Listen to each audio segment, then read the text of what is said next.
Okay, welcome to my channel, Siriana Tarot. This is a general reading for the weekend of June 29th and 30th. We are going to, this is a reading for all signs, so it may not resonate with everyone, okay? But it may just be a message for one of you. So let's go ahead and see what Spirit has to say to us. Whoops, all right, we've already got the Hermit card popping out. Interesting, that was something that popped out in one of my recent readings. All right, so the Hermit is Virgo energy. Okay, it represents the number 9. Okay, so it could mean something happening within 9 months, 9 weeks, 9 days, or it could just be a number that's important to you. All right, remember Virgos are steady, logical, okay. They're just steady eddies, lovely, lovely zodiac sign there, the Virgos. All right, so let's go ahead and get started. We're going to try to make this kind of a quick reading, guys. All right, but let's see what Spirit has to say to us. So Spirit, please tell us what we need to know. And thank you for these beautiful messages. Okay.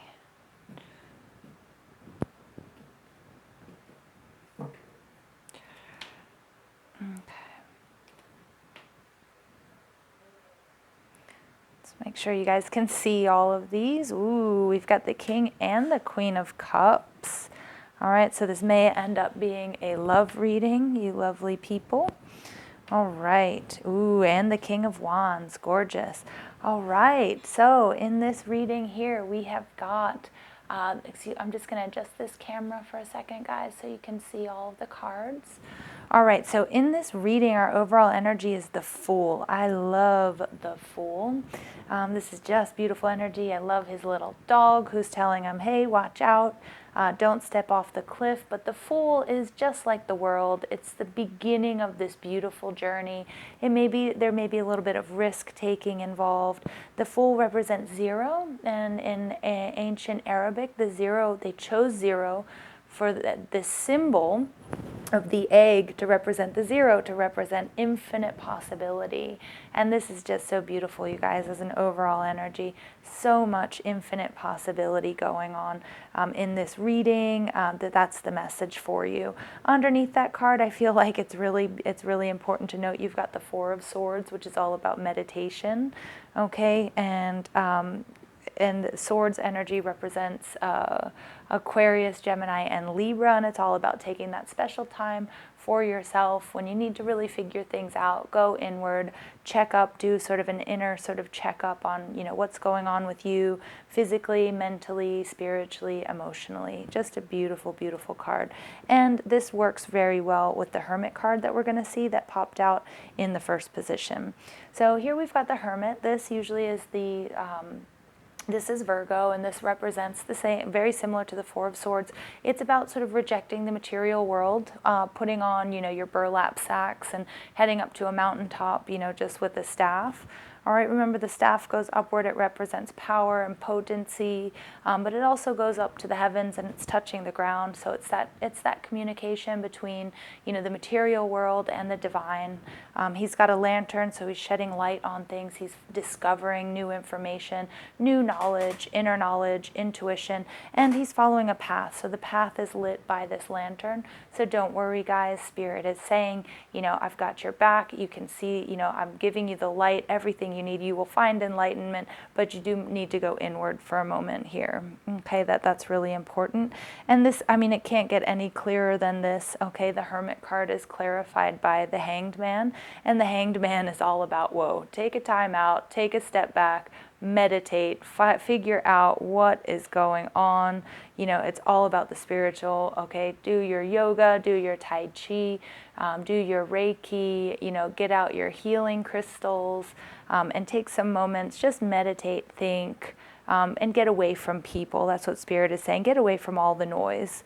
All right, so you can figure things out. All right, the 6 of Cups here. This is, again, the 6 of Cups energy. Could represent Cancer, Scorpio, or Pisces energy, so it's water energy. In this deck, it always represents children to me, so I feel like children are really affecting this situation, or it might really, this reading might have to do with children, because we also have the 9 here, which I sometimes, if we're talking about an idea or conception, there are 9 months in the gestation period, okay? So it could be, I don't like to predict pregnancy or anything like that, but it is sort of interesting. And if we look at the 6 in reverse, it's also a 9. So I just love how Spirit gives us these little clues. All right, doesn't that look like a 9 when it's upside down? So again, this is water energy, so it's emotional. It's all about the past. It could also just be, it could be this karmic connection that you have with someone. But in reverse, it could be that something from the past is really bothering you. Something is, it may be really hindering you. All right, and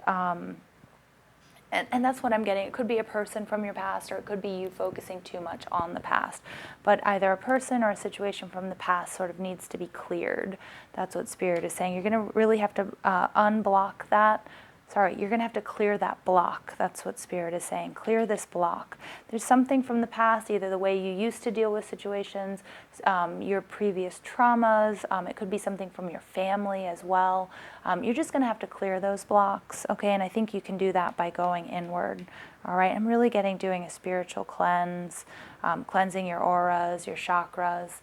Okay, this is clarified by the Chariot, which is more Cancer energy. Okay, so the Chariot here, he is just masterfully managing the situation. He's maintaining his calm, cool, and his composure during, this sort of bumpy ride, which is the Chariot. It can also be a little bit of a war. Okay, and in this war, you have to find creative problem solving, right? Because here there's a lot of duality. There's the masculine, the feminine, there's black and there's white. He's holding this wand, which beautifully goes up to heaven. He's got, so there is help with from the divine. It's also a very phallic symbol, so it's representing your potency and your power. And you have the power to clear this block, whatever this is, whatever it has to do with children, maybe your thoughts about children or about parenthood, or a friend or somebody from your childhood, or it could be also representing, your parents. But you have the ability to clear this block and to do it quickly. It's saying you're a fighter. You might have to come up with some creative problem solving, so you might not be able to face it head on. All right, so again, you might have to find your creative solutions by going inward. Okay, and maybe by getting away from people, but you're going to have to find a solution, and you will be able to do it, and you'll be able to clear that block really quickly.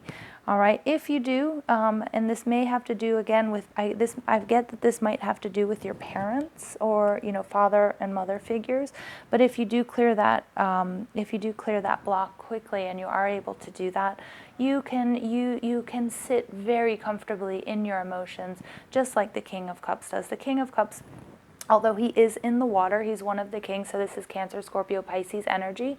He is one of the kings that is uncomfortable as a ruler. He is the caring, loving, devoted father. He's tender, he's emotional, but he does he's one of my favorite readers, always says, he represents that sloshing of emotions, and you can see they're just sort of popping out of his cup, and he's actually standing in the water. He's not standing in firm ground.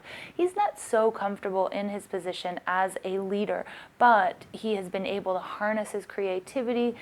He's often the visionary, he's the poet, he's the musician. He's sort of anti-establishment is what I'm getting. He's very creative. He's definitely in the arts or in the music field. And it can be an older gentleman as well. But because he is potent, because he could also be a lawyer type as well. But I'm not really getting that, and I'm getting him standing in the water here, standing in his emotions. He's comfortable with his emotions and with his creativity. All right, now he's being clarified by the Knight of Swords, and the Knight of Swords is a message. It's something that comes in and out very quickly, in and out of your life very quickly. So it could represent maybe that your relationship with your father in the past, maybe he was somebody that didn't stick around. That's what I'm getting. Or you didn't used to hear from. So if you're dealing with fatherhood issues or parenting issues with yourself as a parent, it could be that you really need to clear this block. You can do it, but maybe you need to make amends with your father, okay, who seemed to be a very loving, beautiful person, but he may not have always been around, okay? He may have come in and out very quickly. Again, the Knight of Swords can represent also a message, so maybe you need to talk to this person, or maybe you received a message or will receive a message from this father type figure. All right, in the last part we have the Queen of Cups. She's in reverse. I love the Queen of Cups in the upright. She also represents Cancer, Scorpio, and Pisces, and we have her right next to the King of Cups. So if you guys can see these, this is definitely a couple, okay? These could definitely be parents. All right, now we have a very emotional, caring, loving parent who's actually, and they are usually excellent fathers. The Queen of Cups, she is all about somebody who has harnessed their intuition. All right, she is very loving, caring mother. Okay, but in the reverse, it could be somebody that's not quite comfortable. She's not sitting in her emotions quite comfortably. All right, so it could be a very emotional time for you. It could also be that, you need to rely more on your intuition. How do you do that? How do you get in touch with your intuition? Spirit is saying, take my advice. Put on that sackcloth, go to the mountain. I've given you a lantern so you'll be able to see. You just need to take the time out, get a new perspective, okay? And you might be able to, and then you'll be able to rectify either the situation with your parents, okay? Something that, again, I'm getting forgive your parents, okay? Or forgive yourself for being, the mistakes you've made as a parent. All right, and so in order to turn her upright and to get her back into her intuition and she's harnessed her creativity here, okay, and she's at peace and she's just absolutely, completely beautiful, that you might just not be sitting really well with your emotions right now, okay, and that might be why Spirit is saying take the time out. She's clarified by the King of Wands. The King of Wands represents fire energy, so he's Leo, Sagittarius, Aries. And the King of Wands is also, he's similar to the King of Cups because they're the two rulers in the deck that aren't quite comfortable with their positions as rulers. This is our creative, visionary, poet, musician type person, very loving, very empathetic, very sympathetic. So sometimes I think making the hard decisions and maintaining that law and order can be difficult for the King of Cups. And the King of Wands, this is somebody who has just traveled a lot. He's adventurous, he's passionate, he's willing to go, go, go. And he probably preferred to be the knight at one point. He's sort of that athletic type who's just super energetic and super passionate about everything. So the King of Wands here, clarifying the Queen of Cups, is also this, maintain your passion, maintain your force. They are excellent leaders, so don't get me wrong when I say they're not comfortable in their position as leader. It just comes naturally to them. But there is a warning, they can be quite impulsive.